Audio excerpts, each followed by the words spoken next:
All right, what's going on, y'all? Hope y'all are having a great Sunday. I've got a quick one-take video for y'all today answering a question that I get all the time. This is one of the most popular questions I get, and that's how much should you actually spend on each product when testing your products on your dropshipping store? And with that, how many Facebook ads should you be launching per each product you're testing? So that's what we're gonna get into today. If you guys hear a little bit of snoring, it's my dog, just excuse that. Before you get into it, if you guys could please do me a huge favor, smash that like button, hit subscribe. If you haven't already, leave a comment down below. I'd love to go ahead and connect with you guys and answer any questions you have. And then that's also how I choose the weekly consultation giveaway winner. So make sure to go ahead and leave a like and a comment, and you'll be entered for that. All right, so let's get right on into it. So the first thing that we're gonna cover is how much should you be spending per each product that you're testing. So this is a debate that's been in the Shopify dropshipping world for quite a while. I know some people that prefer to be on the very low end. You test products with a very small amount of money. And then I know people that literally spend hundreds of dollars per one product. And typically what I do is I'm kind of in the middle ground, but I'm more on the low end. I actually think you need to be between $50 and $100 to accurately assess whether that product has potential or not. And when I'm testing products, the very first thing I'm doing is testing to see the potential. I test to see if they actually have potential, and then from there, then I'm going ahead and actually trying to scale properly, scale both horizontally and vertically. So in the very beginning, I'll actually be spending about $50 to $100 over the course of a few days, and I'll know how much potential that product already has. And one problem I'm seeing right now with the whole one product dropshipping store craze that's going on is I'm seeing a lot of people bank a lot of time and a lot of money into one product, and it's just not a good product. It's not a product that's going to sell well, and people are losing a lot of time and money and because of that. So you don't need to spend, $250 on one product to see if it's gonna work out. You're gonna know under $100. So what I recommend is starting with at least 3 ad sets, and I do anywhere from 3 to 6 ad sets to start. If I know the product is already a decent or winning product, I'm gonna already be pushing out 10 plus ad sets, really testing many different regions, everything like that. But just testing a product that I have no clue, besides my research that I've done, no clue whether or not it's gonna work with Facebook ads, I typically start with 3 to 5 ad sets. And I choose, my countries. If you guys have seen my video on which countries to test products in, that's what I go off of. And that's where I've got my round 1, my round 2, and round 3 countries. The round 1 countries is where I'm testing. I'm trying to see that potential.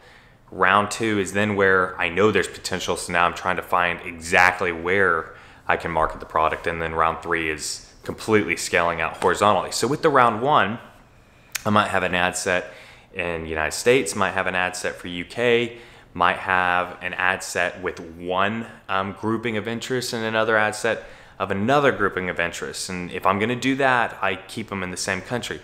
The point here is that if I have 3 to 5 ad sets, I typically have enough variation within those that I just know if the product has potential. If you guys are starting out, you might need a little bit more than that, but I recommend testing products with at least $10 per day per ad set if you are doing daily budgets. We've talked recently about doing lifetime budgets, but if you're using daily budgets, doing $10 a day, this is where it can get really expensive very quickly.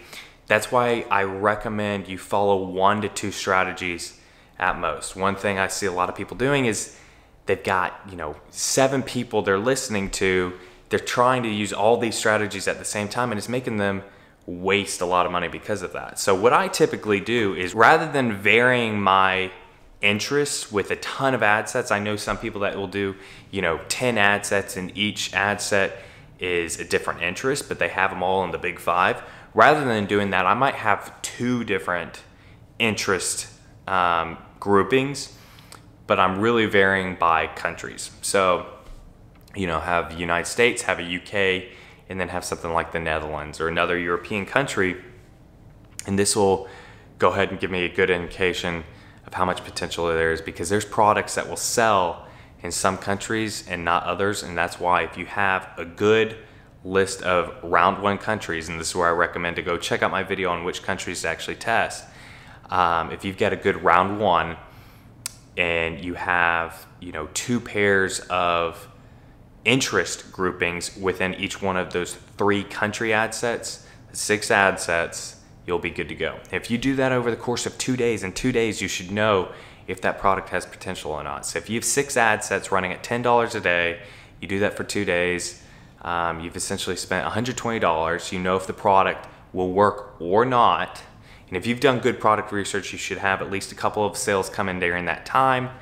But this will give you the indication on how much potential the product has, and then you can move forward. But spending $300 per product to see if it even has potential is too much. If you're spending $300 to squeeze out and find where you can sell it, that's one thing. But just testing a product for potential, that's way too much, guys. You need to follow a very efficient strategy and follow that strategy every time. If the strategy works for you, follow it every time. Don't vary. It's just like if you're going to the casino and playing blackjack. The people that fail with blackjack and end up losing a ton of money are the ones that they change their strategy every hand. You want to keep the same strategy, be very consistent. If you do that, you'll know. Now that's where now, I'm not spending very much money to just know if a product has potential. But I hope this helped a couple of you out there. This is a question I get quite often. Definitely keep this in mind, that you don't need a ton of money to test each product. It's typically, I would say between $50 and $125 is all you need to know how much potential a product has. And then from there, once you establish potential, then you gotta squeeze it out. But just to find the potential, don't be testing with 20 ad sets at $10 to $20 per day each. That's too much for one product, and that's going way too aggressive unless you already know the product is a winner. But for just pure testing, that's way too much. Hope you guys found value in this. If you did, please go ahead and smash that like button, hit subscribe if you haven't already. Leave a comment down below. I'd love to go ahead and connect with you guys. Keep grinding, y'all, and I'll see you in the next video.